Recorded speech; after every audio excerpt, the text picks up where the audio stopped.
السلام علیکم ویورز، میں ہوں شاکر سولنگی۔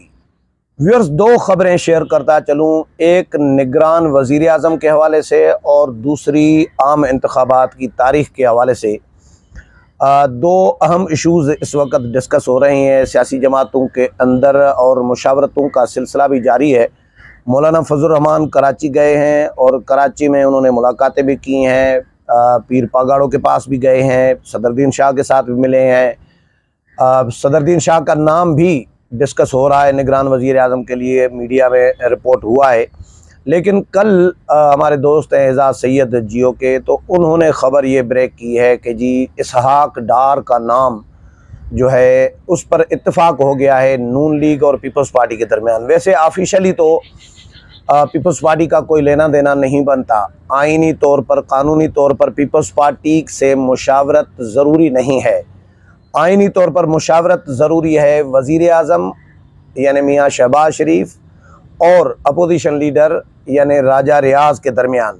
یہ آئینی طور پر نگران وزیر اعظم کے لیے مشاورت ہونی ہے، لیکن ایک پارلیمانی روایات جو چلتی آ رہی ہے کچھ سالوں سے، 10-12 سالوں سے، تو اس میں اپوزیشن کی جو باقی جماعتیں ہیں ان کے ساتھ اپوزیشن لیڈر مشاورت کرتا ہے، اور وزیر اعظم پھر اپنی اتحادی جماعتوں کے ساتھ ایک اخلاقی ایک ذمہ داری سمجھ کے وہ مشاورت کر رہے ہوتے ہیں۔ آئینی کوئی پابندی نہیں ہے۔ تو پیپلز پارٹی اور نون لیگ کے درمیان اتفاق والی خبر جو ہے وہ ایسے ہی ہے جس طرح ہوا میں فائر کرنا، ہوا میں تیر چلانا۔ سچی بات یہ ہے، ہو سکتا ہے اسحاق ڈار بن جائے نگران وزیر اعظم، لیکن اسحاق ڈار کا جو بتایا جا رہا ہے، جو لاجک دیا جا رہا ہے، جو ریزن دی جا رہی ہے، وہ آئی ایم ایف بتائی جا رہی ہے کہ آئی ایم ایف کا زور ہے کہ کیونکہ اسحاق ڈار وزیر خزانہ ہے اور پاکستان کی معیشت کا جو اس وقت معاملہ ہے وہ سب سے زیادہ امپارٹنٹ ہے، معیشت کو بہتر کرنا اور کنٹینیوٹی جو تسلسل ہے پالیسیوں میں، معاشی پالیسیوں میں، وہ ضروری ہے۔ اس لیے اسحاق ڈار وزیر خزانہ ہے اور آئی ایم ایف کے ساتھ معاہدے میں بھی وہ شامل ہیں، تو اسحاق ڈار اگر وزیر اعظم بنیں گے نگران تو پالیسیوں میں تسلسل ہوگا۔ اسی لیے اسحاق ڈار کا نام بتایا جا رہا ہے کہ آئی ایم ایف ڈیمانڈ کر رہا ہے یا آئی ایم ایف نے سفارش کی ہے۔ لیکن اس کے ساتھ حفیظ شیخ کا نام بھی آ رہا ہے۔ حفیظ شیخ بھی آئی ایم ایف کے آدمی ہیں، متعدد بار وزیر خزانہ رہے ہیں پاکستان میں۔ مسئلہ صرف معیشت کا نہیں ہے، مسئلہ الیکشن کرانے کا بھی ہے، مسئلہ ملک چلانے کا بھی ہے، سسٹم چلانے کا بھی ہے، کیونکہ اسحاق ڈار اور جو حفیظ شیخ ہیں، یا رضا باکر کا نام بھی آ رہا ہے جو اسٹیٹ بینک کے گورنر رہے ہیں، وہ بھی آئی ایم ایف کے آدمی ہیں۔ اس طرح بہت سارے اور نام آ رہے ہیں، صحافیوں کے نام آ رہے ہیں، حامد میر کا، سلیم صافی کا، مختلف نام ڈسکس ہو رہے ہیں۔ تو یہ نام اسی طرح ہیں جس طرح ایک کسی کی سی وی، کسی کا پروفائل بنانے کے لیے کہ بھائی پروفائل بن جاتی ہے، سی وی بن جاتی ہے، کہ کسی کا نام اگر رپورٹ ہو رہا ہو یا زیر غور ہو وزیر اعظم کے لیے، نگران وزیر اعظم کے لیے، تو اس کا مطلب ہے کہ وہ بندہ یعنی اس کی لیول جو ہے وہ بڑی ہے، وزیر اعظم بن سکتا ہے۔ پروفائل بنائی جاتی ہے، سی وی بنائی جاتی ہے لوگوں کی، اسی لیے نام چلوائے جاتے ہیں، رپورٹ کرائے جاتے ہیں کہ بھئی اس بندے کی لیول اتنی ہے کہ نگران وزیر اعظم بنانے کے لیے حکومتیں یا سیاسی جماعتیں غور کر رہی ہیں، مشاورت کر رہی ہے۔ تو یہ خبریں فی الحال نام ہی ہیں، سارے ڈسکس ہو رہی ہیں، کیونکہ ملک چلانے کی بات جو میں نے کی ہے، صرف معیشت نہیں چلانی، اور بھی معاملات ہیں، کیونکہ الیکشن شاید وقت پر نہ ہو۔ میں نے پہلے بھی پروگرام کیا تھا، چیف الیکشن کمشنر سے بھی میٹنگ کر کے آیا ہوں، سکندر سلطان راجہ صاحب کے ساتھ آدھے گھنٹے کی 1-on-1، اور تجزیہ ان سے بھی میں نے لیا، انفارمیشن نہیں لے رہا تھا، ان سے میں نے تجزیہ لیا کہ آپ کا تجزیہ کیا کہہ رہا ہے۔ تو انہوں نے تجزیہ جو دیا تھا، انہوں نے تو اپنے تحفظات اور خدشات کا اظہار کیا تھا، نون لیگ، پیپلز پارٹی، جے یو آئی اور سیاسی جماعتیں جو باقی ہیں پی ڈی ایم کی، ان کے حوالے سے، کہ ان کی نیت میں مجھے دال میں کالا نظر آ رہا ہے، ان کی نیت مجھے الیکشن وقت پر کرانے کی نظر نہیں آ رہی۔ وہ اس لیے کیونکہ الیکشن کمیشن تو تیار ہے.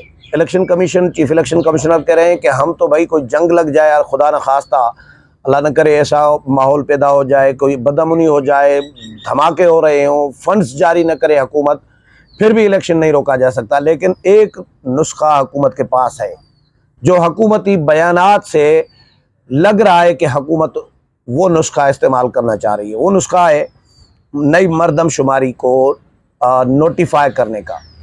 کل 25 جولائی ہے, 25 جولائی کو سی سی آئی شاید کل ہونے جا رہی ہے, سی سی آئی کا اجلاس بلایا گیا ہے.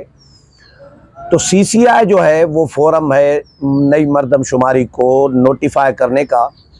کل اگر حکومت نئی مردم شماری کی منظوری دلواتی ہے سی سی آئی سے اور نوٹیفائی کر دیتی ہے تو پھر الیکشن کمیشن پابند ہو جائے گا, مجبور ہو جائے گا کہ وہ نئی حلقہ بندیاں کرے. نئی حلقہ بندیوں کے لیے کم از کم 3 سے 4 ماہ چاہیے. 3 سے 4 ماہ کا مطلب یہ ہے کہ جنوری فروری تک الیکشن جا سکتے ہیں. لیکن یہ کل کلیئر ہوگا کہ حکومت کی نیت کیا ہے. آج بھی وزیر اعظم نے بیان دیا ہے, ان کے بیانات جو آئے ہیں وہ مشکوک کر رہے ہیں چیف الیکشن کمشنر کو بھی, ہمیں بھی. آج وزیر اعظم نے کہا ہے کہ جی دیکھیں سی سی آئی نئی مردم شماری کا جو معاملہ ہے یہ الیکشن کمیشن نے فیصلہ کرنا ہے. نو, الیکشن کمیشن نے فیصلہ نہیں کرنا, یہ حکومت نے فیصلہ کرنا ہے کہ نئی مردم شماری کی منظوری. سی سی آئی الیکشن کمیشن تو نہیں بلاتی نا. سی سی آئی کا جو اجلاس ہے وہ الیکشن کمیشن نے نہیں بلانا ہوتا, وہ حکومت نے بلانا ہوتا ہے, وزیر اعظم نے بلانا ہوتا ہے. تو وزیر اعظم نے کل بلا لیا ہے سی سی آئی کا اجلاس. تو سی سی آئی کا اجلاس جب حکومت کرنے جا رہی ہے اور نئی مردم شماری کی منظوری دے کے اس کو نوٹیفائی کرتی ہے تو پھر الیکشن کمیشن کیا کرے گا؟ الیکشن کمیشن تو مجبور ہے, اس کے تو ہاتھ کٹ جائیں گے کہ وہ نئی حلقہ بندیاں کرے. اور نئی حلقہ بندیاں اگر کرتی ہے الیکشن کمیشن تو سی سی آئی کی نئی مردم شماری کو نوٹیفائی کرنے کی بنیاد پر کرے گی نا. تو یہ ڈیلے کرنے کا ذمہ دار الیکشن کمیشن نہیں بلکہ حکومت ٹھہرائی جائے گی کہ حکومت نے نئی مردم شماری کو نوٹیفائی کر دیا عین ٹائم پر.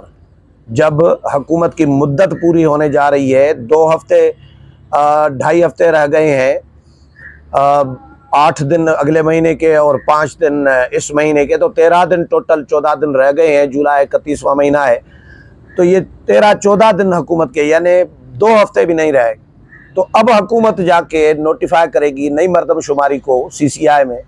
تو یہ پھر الیکشن کمیشن تو آئین اور قانون کے مطابق چلے گا نا. الیکشن کمیشن اگر نئی مردم شماری آ جاتی ہے تو الیکشن کمیشن باؤنڈ ہے کہ نئی مردم شماری کے تحت الیکشن کرائے, اور نئی مردم شماری کے تحت الیکشن کرانے کے لیے حلقہ بندیاں ہوں گی, اور نئی حلقہ بندیوں کے لیے پھر آئین میں ترمیم کرنی پڑتی ہے کیونکہ جو اسمبلی کی نشستیں ہیں وہ تو آئین میں درج ہیں کہ بھائی اتنی نشستیں ہوں گی. اب نئی نشستیں بنیں گی, حلقے بڑھیں گے تو وہ بھی آئین میں, اور آئین میں ترمیم کرنے کے لیے 2/3 میجارٹی کی ضرورت ہوتی ہے. ایسے نہیں ہوتا کہ بس جو ایوان میں بیٹھے ہیں ان کی اکثریت فیصلہ دے دے تو یہ آئین میں ترمیم ہو جائے. آئین میں ترمیم ایسے نہیں ہوتی. آئین میں ترمیم کے لیے 2/3 2/3 اکثریت چاہیے ایوان کی, جو موجودہ حکومت کے پاس نہیں ہے. تو پھر کیسے کریں گے یہ سمجھ میں مجھے بھی نہیں آ رہی کہ حکومت کے پاس آپشن کیا ہے آئینی ترمیم کرنے کا, کیونکہ آئینی ترمیم کے بغیر نئے الیکشن, نئی سیٹیں, نئے حلقے جو بنائے جائیں گے ان پر الیکشن کیسے ہوں گے؟ تو یہ ایک آئینی بحران سا پیدا ہوگا. اس کے بھی خدشات موجود ہیں کہ آئین بحران حکومت پیدا کرے. ویسے تو حکومت تو آپ کو پتہ ہے جس طرح پنجاب اور کے پی کے کا حال آپ نے دیکھا, 3 مہینے کے لیے نگران سیٹ اپ آیا تھا. کدھر گئے 3 مہینے بھائی, کدھر گئی؟ کوئی ترمیم نہیں کی گئی آئین میں, کوئی قانون سازی نہیں کی گئی. لیکن بغیر قانون سازی کے, بغیر کسی ترمیم کے, بغیر کسی ایکٹ کے نگران حکومتیں چل رہی ہیں نا صوبائی.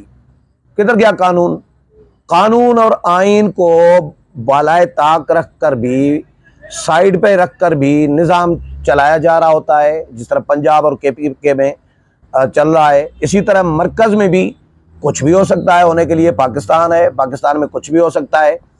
تو عمران خان اور ان کی پارٹی تو ظاہر ہے کھڑے لائن لگ چکے ہیں، باقی جو جماعتیں ہیں وہ ساری متحد ہیں، متفق ہیں، ایک پیج پر ہیں، کوئی ان میں اختلافات، کوئی بڑے اختلافات نہیں ہیں اس حوالے سے۔ تو ابھی بہرحال مشاورتوں کا سلسلہ جاری ہے، دیکھتے ہیں کہ کل CCI سے حکومت کیا فیصلہ کراتی ہے نئی مردم شماری کے حوالے سے۔ اور نگران وزیر اعظم جو ہے، ہو سکتا ہے یہ جو میں نے نام دیے ہیں، اسحاق ڈار، حفیظ شیخ، رضا باکر یا باقی جو نام دیے ہیں، ہو سکتا ہے ان میں سے کوئی بھی نہ ہو، کوئی نیا نام آ جائے، سابق کوئی بیوروکریٹ ہو سکتا ہے، لیکن اب کہا جا رہا ہے کہ شاید بیوروکریٹ بھی نہ ہو، شاید سابق کوئی جج بھی نہ ہو ریٹائرڈ، ہو سکتا ہے کسی سیاسی شخصیت کو نگران وزیر اعظم بنایا جائے۔ مختوم احمد محمود کا بھی نام ڈسکس ہو رہا ہے، مختلف نام ہے، ہو سکتا ہے، لیکن کسی تجربے کار اور غیر متنازع شخصیت کو قوی امکان ہے اس بات کا نگران وزیر اعظم بنایا جائے گا۔ اگلے پروگرام میں پھر ملاقات ہوگی، تب تک اجازت چاہتا ہوں، اللہ حافظ۔